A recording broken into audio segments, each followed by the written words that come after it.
I'm Sarah Wilson and you're listening to the Roots and All podcast.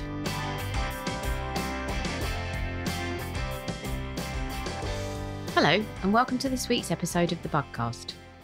This week I'm carrying on my celebration of all things vegan gardening by chatting with Caroline Cotton of Fertile Fibre.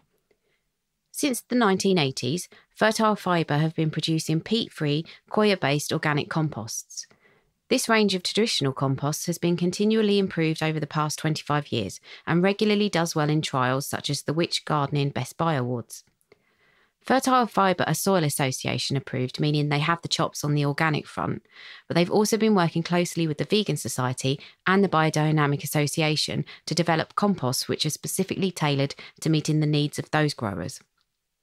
Something Fertile Fibre works particularly hard on delivering, and something we as consumers and growers need, is a clear reassurance that the product we're purchasing is fully traceable. This is particularly important if you want to buy organic or vegan products. For example, I spoke to a company recently who source part of their products from a large turkey farm in the US. I personally don't want to support the turkey farming industry, doubly so a non-organic turkey farming industry, and I don't want to buy a product that's been shipped in from the States necessarily. We probably have enough bird poop of our own knocking about that we could use. But I expect most of us have picked up a couple of bags of compost from the garden centre without thinking too much about where it came from and what goes into it. I know I have. I launched into a little mini rant about halfway through the interview with Caroline about our responsibility as consumers, but it is something we all need to think about. We are collectively a huge group of buyers, and we can use our purchasing power wisely to effect positive changes in production and manufacturing. I'm particularly keen to try out the vegan range of Fertile Fibre, and as I mentioned in the interview, I can't find any other composts that are Vegan Society approved, but if you do know of any, please do get in touch. And if you're also interested in trying out any of the Fertile Fibre products, then listen through to the end of the episode when Caroline very kindly passes on an offer to Roots and All listeners. Now on with the interview. So, can you tell me a bit about your range of products, please? And specifically, can you explain the terms organic and biodynamic as they relate to composts?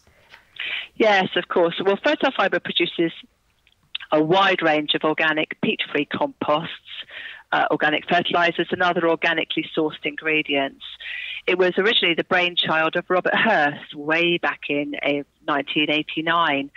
Rob was a hop farmer and was able to use the composted hop waste, which included hop string, coir string, to grow his plants. Really pleased with the results.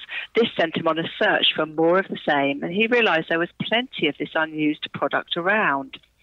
He sourced organic nutrients to add to the coir, and with the help of the late, great Jeff Hamilton, they were able to make, trial and analyse different recipes until they had the right combination for production. Matthew Dent took over the business in 2004, allowing Rob to concentrate on growing plants and herbs with his wife Kim at their nursery, the Cottage Herbery. And Matthew has expanded the range of products and continues to explore new uses of coir as a growing medium. Organic and biodynamic growing systems are in many ways similar. They focus on growing without the use of pesticides, herbicides, or genetically modified organisms. Both practices produce fantastically healthy food and produce. Both respect ecological processes and the environment. And the term organic in our case simply means a compost or product produced without the use of artificial chemicals or genetically modified organisms. Biodynamic composts are also fully organic, but they have the addition of unique herbal and mineral preparations which are designed as an additional tonic, really, to bolster the life that supports the plants, aiding, for example, the uptake of nutrients and ensuring that plants are, if possible, even healthier. Okay, so if you were to choose the organic or the biodynamic, really that's a matter of personal choice, I presume. And are there any situations where you wouldn't particularly use those products? No, it's really a matter of personal choice. The biodynamic composts fit the brief. Originally, they were the work of Rudolf Steiner. most famous for his contribution to education that led to the Steiner schools. And he also looked very closely at growing plants for sort of lunar and astrological cycles. And again, the biodynamic growing systems work along with those ideas as well. So it's a personal preference thing, depending on how you like to grow. Okay. And you also offer vegan mixes, but I think you said that the biodynamic mix isn't vegan, so you'd need to choose presumably the specific vegan mixes from your site. Yes, if you're growing strictly to if you're vegan standards, then you really need to pick our VGrow mixes, which are Vegan Society approved mixes. Okay, so can you just tell me a little bit about Vegan Society approved composts? Yes, well, very much like the Soil Association, products have to annually pass very strict criteria laid down by the Vegan Society to be eligible for approval by the Society. All products must be free of animal products and involve no animal testing. And again, the Vegan Society trademark we're permitted to use is a mark of that rigorous procedure and traceability, and is designed really to give consumers total reassurance that the products with the trademark are suitable for vegans to use with confidence.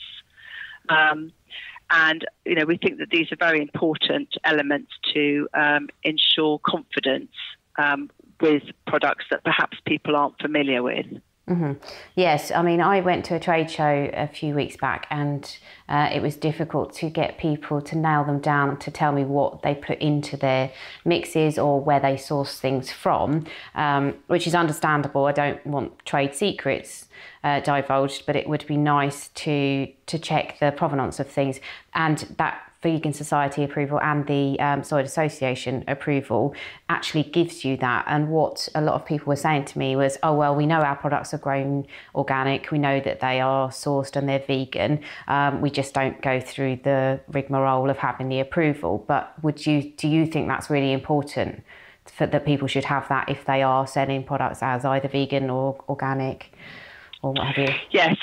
I'm not sure how it's possible to ensure traceability without bodies such as the Biodynamic Association, the Soil Association, or the Vegan Society checking up on really what you're attempting to do. I'm quite surprised to hear that you can't get an overview. We've always been very transparent about the basic ingredients in our mixes, and people are always welcome to ring up and ask for the details. But certainly the recipes, the actual recipes, do go to all those bodies and are carefully scrutinised by them to ensure that they fit within their strict criteria that they all work to individually. Mm-hmm. So I'm celebrating Veganuary or Veganuary, however you want to pronounce it, on the podcast. So I am particularly interested in your vegan products. So which ones are vegan on your website? Yeah, well, certainly not all our products are suitable for vegans, but we again have been working with the Vegan Society to produce this range of vegan composts. We currently make a VGrow seed, a VGrow multi-purpose, and a VGrow potting mix. The VGrow seed mix is an ideal growing medium to start seeds off with a low nutrient base. The multi-purpose has more nutrient and will happily suit larger seeds and young plants. And our potting mix is very nutrient rich and is designed to feed plants in pots or grow bags for a full growing season. Hungry plants may, of course, need a supplementary feed, which can be added as a top dressing by using our vegan fertilisers as required. Okay, so what goes into making your vegan composts? So the vegan composts, they are very similar to our traditional composts. They have a mixture of coir fibre, bark, perlite, vermiculite, and then, of course, because they're vegan composts, they have vegan fertilisers added to those mixes. Okay, and the vegan fertiliser is the one that you can buy on its own, and what's the name of that? Yeah, it is literally called a vegan fertilizer, right, okay. Which is actually on the vegan. It's listed under the vegan, so hopefully anybody looking at the website won't make mistakes if they're wanting to grow to vegan standards. Mm-hmm. And those vegan fertilizers are a balanced mix of a vegetable-based nutrient And they're all designed to provide a balance of nitrogen, phosphate, potash, and the vegan fertilizers are no exception. They provide very balanced 5-5-5 nutrient, which releases slowly over a period of time and is very rich in trace elements, and will help germinate seeds or whatever you're wishing to grow in the composts. You'll be able to do so and get excellent results.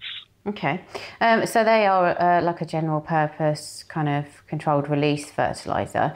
This is a bit left field question, but if in the future people want to source a fertiliser that's particularly, say, high in nitrogen, how easy is that going to be to find a vegan version of that product?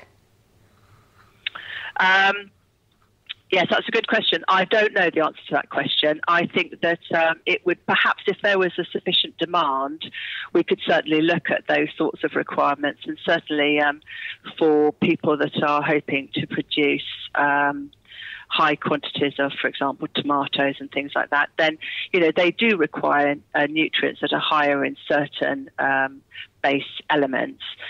We could certainly look at that in the future. The vast majority of people are really happy to grow across the board in the compost that we have as a ready mixed combination, and are able to get mostly the results they require. Mm-hmm. Some obviously additionally use the seaweed supplements and things like that to add additional trace elements to composts. So there are lots of ways in which you can boost the compost to get even better results. Mm-hmm. And have you trialled any of these, or have you had any feedback from people who have trialled the vegan products and compared them with, say, standard products that are available? We haven't had any formal trials done on the vegan products.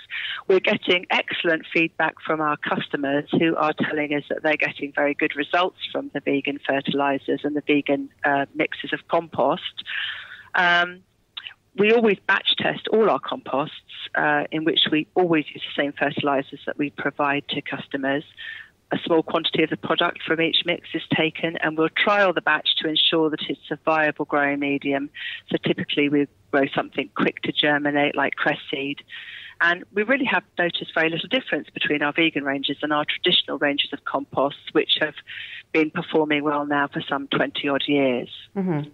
So if anyone's out there listening, that might be a really interesting experiment to conduct. And in fact, I might even dabble myself in the spring, just to see the results. That's a great idea. Mm. Yeah, we particularly love feedback from people who are trying things, particularly people who are amateur gardeners and are just trying it in the usual environments in which they're hoping to grow plants. That's great feedback for us. It helps us to continue to improve and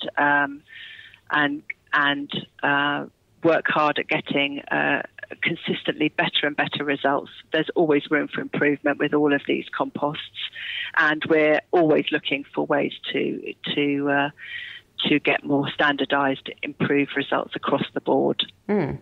Yeah, definitely. Okay, well, that's definitely a challenge accepted, I reckon.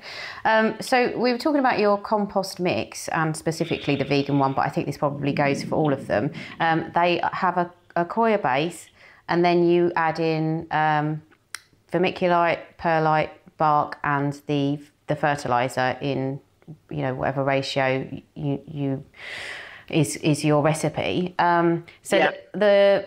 Obviously, we've talked about the fertilizer element being vegan. So just kind of going through the other elements, how are they performing in terms of kind of sustainability? How do they affect, the environment? Are they all, kind of responsibly sourced products? Maybe start with the coir, and could you tell me about where that comes from? Yeah, certainly. Well, peat, as your listeners will know, traditionally has been the base of compost for many years. And, it makes an excellent growing medium. But, and it's a big but, it takes thousands of years to produce a peat bog, many of which are sites of special scientific interest. And with the large machinery now available, it takes very little time to decimate these areas. it's also becoming increasingly obvious, I think, to all of us, that these lowland bogs also hold large amounts of rainfall, slowing runoff, reducing flooding. So it's vital to preserve these remaining peat bogs, and they're very valuable ecosystems. Mm-hmm. So we use coir or coconut fibre in place of the peat. And as I said earlier, this is an unwanted byproduct of the organic coconut industry that's renewed sustainably every year. It has excellent water retaining properties. And although an inert product, when you mix it with other ingredients and nutrients, it makes a wonderful growing medium, which is particularly pleasant to handle and use on a day-to-day basis. Mm-hmm. The only thing I suppose I would ask on that score is, because it is coconut fibre and coconuts are grown overseas, are there any concerns with shipping it over? No, we actually looked at this at one point, and we found there was obviously a lot of people who were talking about the carbon footprint of transferring. The coir is compressed into very small bales, and large quantities of the coir are shipped in one container. And we actually worked out that actually the carbon footprint was greater using our diesel lorries to transport the coir from the port to our site here in Herefordshire than it actually was to transport it across the world from Sri Lanka, which is where we get our organic coir from. Mm-hmm.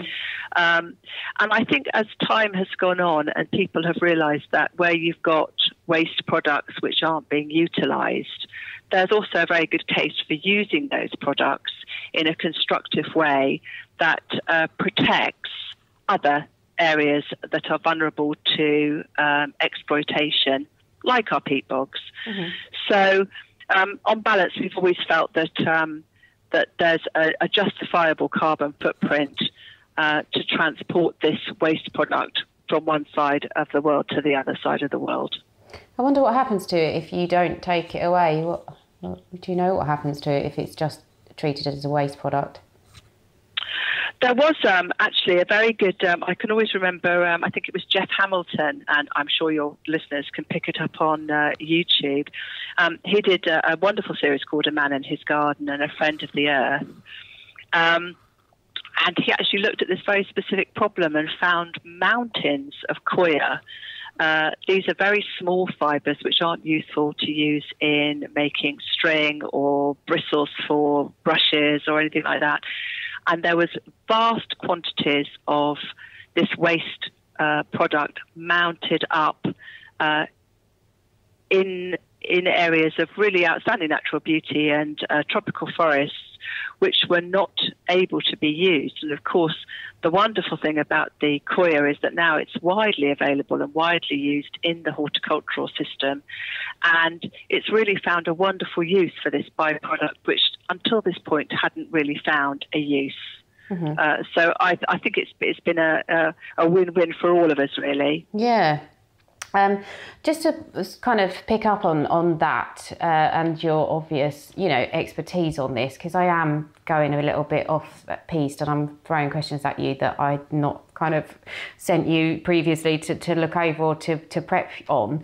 But what came through to me, as I was saying, when I went to a trade show and I was having a lot of struggles trying to get information out of different manufacturers about the provenance of their products, there was a lot of vagueness, and there were people who were perhaps saying that they had certain credentials, but they could not back it up, or they would not back it up. And what I think is sometimes products like, like yours may not be the cheapest product on the market, but what you're paying for, and we should remember this as consumers kind of across the board really, is we're paying for the expertise that you have, and we're paying for the research that you do, and we're paying for the thought that you put into sourcing products, which is not a given. I'm not always saying price means that it's the best product on the market, but people do need to realise sometimes you just have to pay a little bit extra to get all of this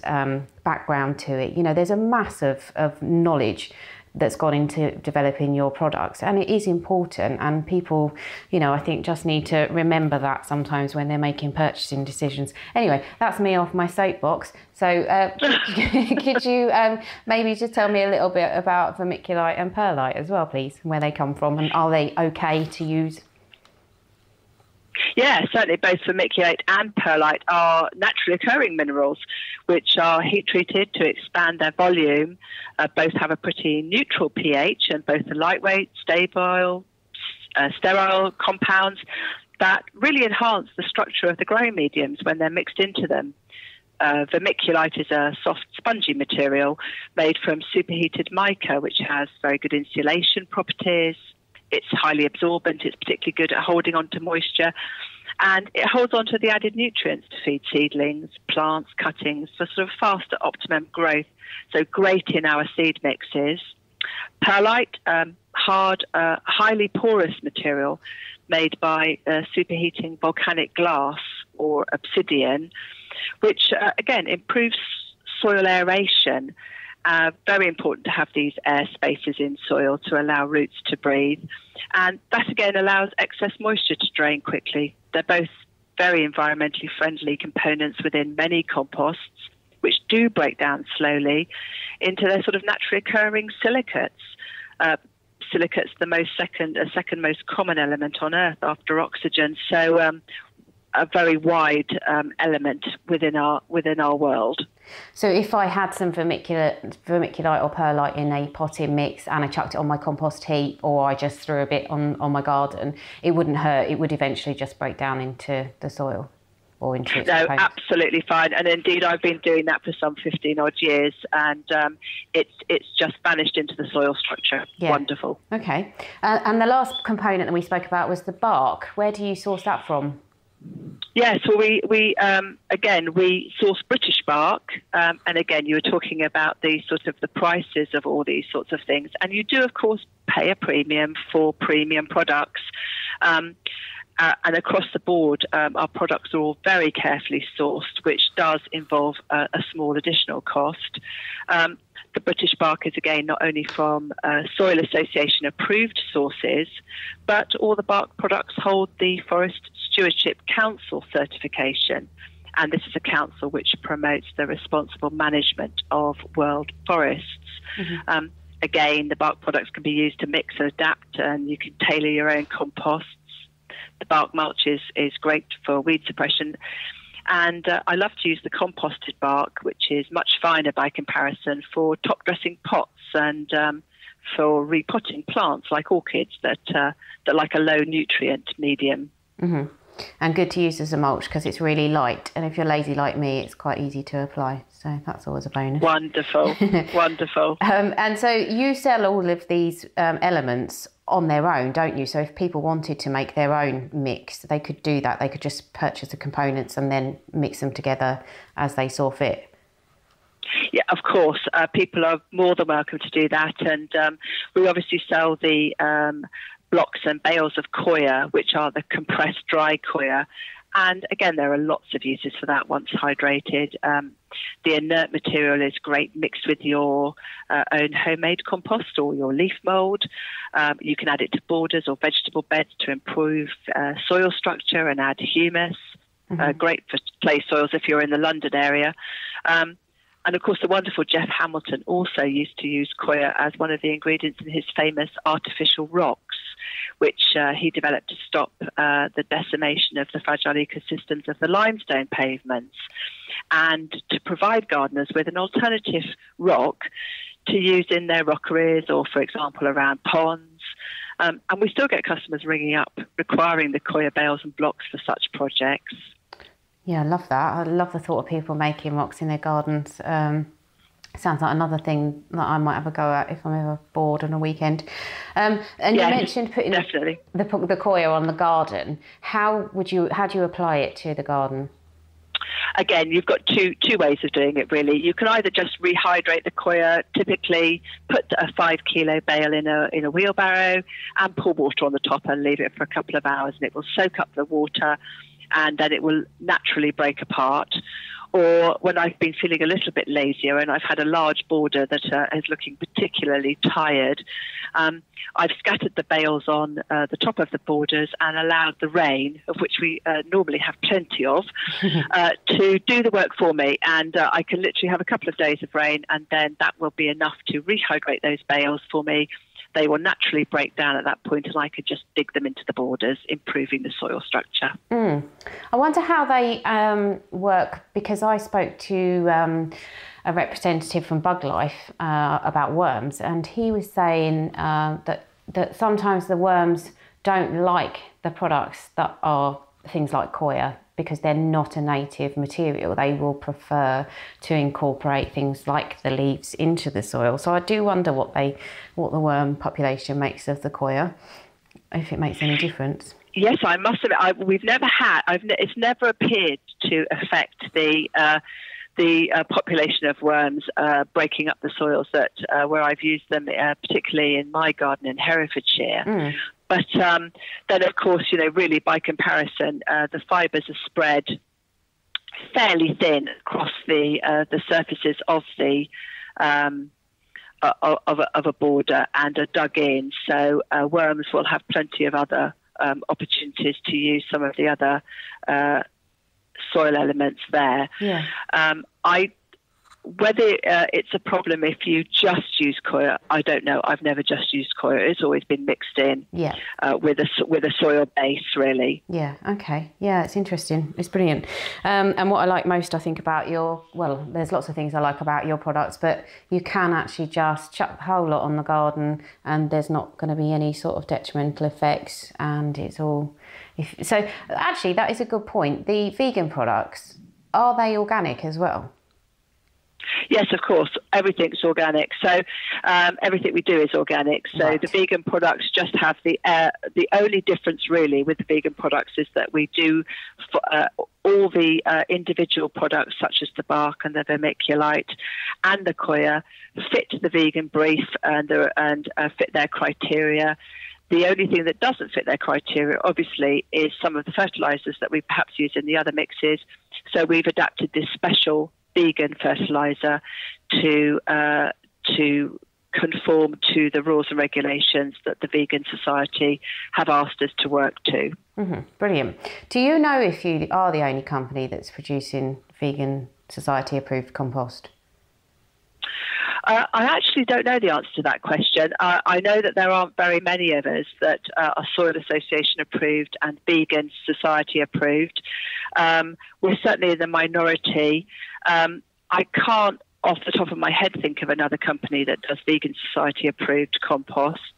And I believe there's only one other that does Soil Association approved composts. Okay. But inevitably, people are making up new mixes all the time, and it's possible that there are other ones out there. I did try and check on the Vegan Society website actually, but their database wasn't working, and I tried to phone, and that was no help either. So I gave up in the end. So if there are any, they can always get in touch. Of course, we're very much accessible to anybody. We're in the office, we're on the phones. If anybody's got any questions or anything particular that they want to ask, we're more than happy to field questions and to answer them to the best of our ability. Brilliant. And where's the best place for them to actually buy the compost and the other products? Well, the best way really is to buy through our website. These are organic products which carry a high premium. And we want to make sure that customers get those in the very best conditions. So they're new mixes, they're freshly mixed.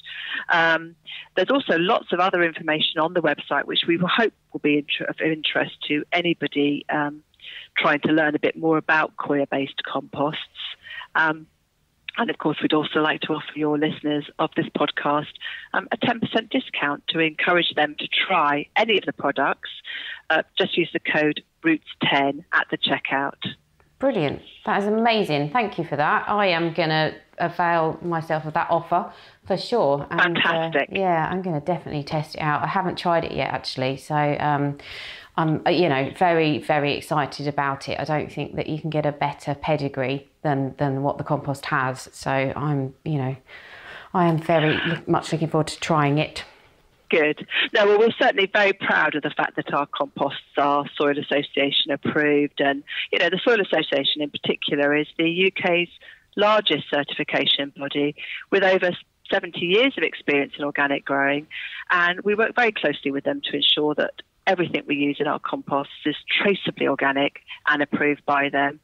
And, we're inspected annually to ensure that we're continuing to uphold their high values and their organic principles, and that everything we use is traceable back to source. And that's also true both of the Vegan Society and the Biodynamic Society. We think that this traceability is really important, and this annual inspections by all these bodies is a really useful way of making sure that we maintain very high standards and that those standards don't drop at all over the course of a year or two. Us consumers are definitely taking more of an interest in the traceability of products and are holding companies more and more accountable for their sourcing policies. Vegan gardening is still a relatively uncharted area, and I expect there will be an increase in the amount of horticultural products that are on the market that are certified vegan, so definitely watch this space. If you'd like to find out more about Fertile Fibre, there's contact details in the show notes, or you can visit their website directly.